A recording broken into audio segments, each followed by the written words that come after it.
Fact boys, fact girls, anong lagay? Nako, tuwing Disyembre, parang automatic na sa utak natin ang salitang Christmas bonus. Sobre, dagdag panggastos at konting ginhawa bago magsara ang taon. Pero grabe, kung titignan natin ng mas malalim, ang bonus ay hindi lang basta pera. Ang pinagmulan nito ay mas malapit sa tradisyon kesa sa batas at mas nakaugat sa kasaysayan ng kultura at ekonomiya kesa sa simpleng company policy. Kaya samahan niyo akong maglakbay sa kwento ng Christmas bonus mula sa simpleng regalo hanggang sa isa sa pinakaimportanteng bahagi ng pagtatapos ng taon para sa mga manggagawa. Sumubaybay, subscribe, subscribe. Fact your day, fact size and history. Fact your daily legends, what ifs and mystery. Alam nyo ba, nung unang panahon sa Europa, ang bonus ay hindi cash. Oo nga, hindi pera. Karne, tinapay, alak, tela o kahit kandila ang ibinibigay sa mga katulong at manggagawa. Naku to, sa gitna ng malamig na taglamig, ang mga simpleng bagay na ito ang tunay na nagbibigay ng ginhawa. Hindi ito bayad sa trabaho, kundi pasasalamat. Isang tahimik na pahiwatig mula sa amo na napansin kita ngayong taon. Sa panahong agrikultural, walang malinaw na buwan ng sahod. Ang kabayaran ay madalas pagkain, tirahan o proteksyon. Kaya tuwing Pasko, ang dagdag na alay ay simbolo ng kasaganaan, pasasalamat at panalangin para sa susunod na ani. May mga tala pa nga mula ika-14 hanggang ika-16 na siglo na may Christmas boxes na ibinibigay sa mga katulong at minsan pati sa mga taong naghahatid ng serbisyo tulad ng kartero o tagalinis ng lansangan. Hanep, di ba? Habang lumalaki ang mga lungsod at pumasok ang mga guild, mga samahan ng panday, karpintero, mananahi, nagbago rin ang sistema. Hindi na kusang loob lang ang pamasko, kundi may pondo ang samahan na hinuhulugan ng miyembro. Tuwing Disyembre, pantay-pantay ang hatian ng bawat kasapi. Dito nagsimula ang ideya na ang pamasko ay hindi lamang regalo, kundi benepisyo ng pagiging bahagi ng organisadong paggawa. Maging ang simbahan na isa sa pinakamalaking employer noong Middle Ages ay nagbibigay rin ng ekstra rasyon ng pagkain o allowance sa mga lay workers at ilang pari bilang pagkilala sa banal na panahon. Grabe, di ba? Pagdating ng kolonyalismo, dinala rin sa Pilipinas ang tradisyong ito. Sa panahon ng Espanyol, ang pamasko ay kadalasang ekstra bigas, asukal o tela sa mga manggagawang bukid at kawani ng simbahan o pamahalaan. Hindi pa rin cash, pero malinaw ang ugnayan sa pamamahala at relasyon sa paggawa. Isang paraan para manatili ang katahimikan at katapatan ng mga magsasaka. Abaye, simple pero epektibo. Ngunit noong industrialisasyon sa ika-18 at ika-19 na siglo, nagbago ang lahat.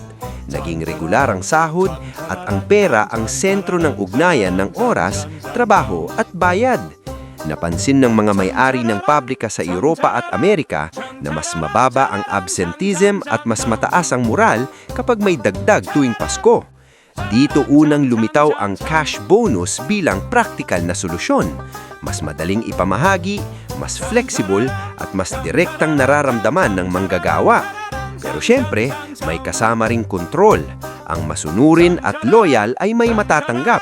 Ang pasaway ay maaaring wala. Di ba? Nung panahon ng digmaan, lalo pang nag-iba ang papel ng bonus. Sa World War I and II, may mga kumpanya na nagbibigay kahit lugi para lang panatilihin ang moral ng manggagawa sa produksyon ng kritikal na kagamitan.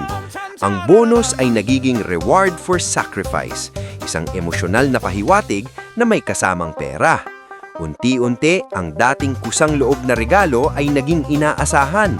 Nagsimula ang tinatawag na expectation effect.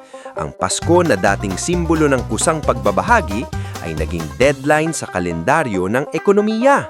Uy, di ba nakakaintriga? Sa modernong konteksto ng Pilipinas, malinaw ang pagkakaiba ng Christmas bonus at 13th month pay. Ang 13th month pay ay nakasaad sa batas, Presidential Decree No. 851 noong 1975. Obligasyon ng employer, hindi regalo, at hindi nakabase sa kita ng kumpanya. Ang Christmas bonus naman, sa legal na lente, ay discretionary. Pwedeng ibigay, pwedeng hindi. Depende sa employer. Pero syempre, kung consistent itong ibinibigay ng employer sa loob ng maraming taon, pwede itong maging legal na obligasyon. May mga desisyon pa nga ang Korte Suprema. Kapag napatunayang consistent at walang malinaw na kondisyon ang pagbibigay, hindi basta-basta pwedeng itigil ang bonus ng walang sapat na dahilan. Tumpak. Iba rin ang usapin sa gobyerno. Ang pamaskulang kawani ay nakapaloob sa General Appropriations Act. May pangalan at ceiling, year-end bonus o cash gift. Legal ito, pero pwedeng maapektuhan ng budget cut o politika. Sa pribadong sektor, pwedeng bawiin ang bonus kung malinaw na hindi ito company practice at may lehitimong dahilan, gaya ng pagkalugi. Kaya importante talaga ang malinaw na komunikasyon at ebidensya. Basta walang paliwanag, pwedeng mauwi sa reklamo o kaso. Grabe! Pero higit pa sa pera, ang bonus ay may epekto sa moral at damdamin. Sa Pilipinas, ito ay may kasamang moral currency. Naalala tayo, may malasakit. Para sa pamilya, nakaprograma na ang gastusin bago pa dumating ang sobre. Regalo sa bata, handa sa mesa, dagdag sa utang. Kapag nagbago ang plano, nagbabago rin ang mood ng sambahayan. Sa opisina, ritual ito, tsismisan, bulungan ng may balita na ba? At biglang pagbabago ng mood kapag may anunsyo.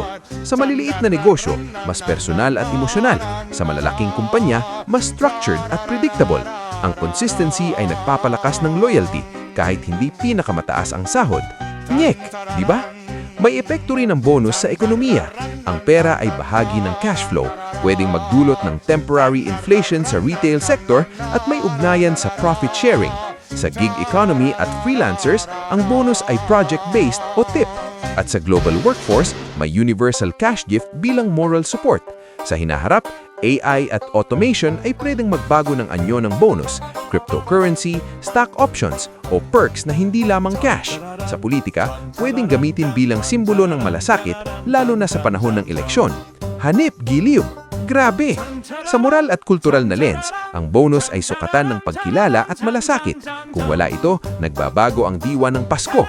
Mula kasiyahan, nagiging pagkalkula. Ang bonus ay hindi lang pera. Ito ay sinyal, ritual, social contract sa pagitan ng employer, empleyado at pamilya. Ang bawat sobre, tseke o digital transfer ay nakatali sa kasaysayan, batas, psikolohiya at pang-araw-araw na buhay. Ipinapakita nito kung paano ang maliit na aktong panlipunan ay nakakaapekto sa relasyon, kaisipan at karanasan ng Pasko sa buong lipunan. Aha! Grabe! Sa huli, ang Christmas bonus ay higit pa sa simpleng dagdag na pera. Isa itong salamin ng kapangyarihan sa trabaho, desisyon sa ekonomiya at kultura ng Pasko. Mula sa karne at tinapay ng Europa hanggang sa digital transfers ng modernong opisina, nananatili ang sentral na ideya. Isang sandali sa taon na ang trabaho ay kinikilala hindi lang sa salita, kundi sa konkretong bagay na nagbibigay ng ginhawa, kasiyahan at emosyonal na halaga.